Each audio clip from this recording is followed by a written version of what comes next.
క్రైస్తలో పరిశుద్ధ గ్రంథంలో జ్ఞానము నేర్చుకొనుటకు చీమలను చూపిస్తూ మానవునితో దేవుడు మాట్లాడుతున్నారు.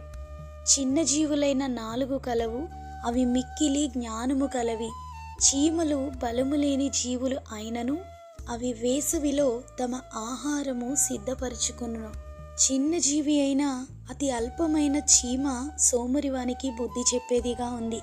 సోమరితనంతో బద్ధకపు స్థితిలో ఎన్నో విలువైన అవకాశాలు, ఉన్నతమైన ప్రణాళికలను కోల్పోయే ప్రమాదం ఉంది. చీమ బలహీనమైనది అయినా బలము కలిగి పనిచేసే జ్ఞానము కలిగినది. సోమరితనంతో జీవితాన్ని వృధాగా గడిచిపోనీయకుండా సమయాన్ని సద్వినియోగం చేసుకోవాలి. సామెతలు 6:6. సోమరి చీమల యొద్దకు వెళ్ళము, వాటి నడతలు కనిపెట్టి జ్ఞానము తెచ్చుకొనుము.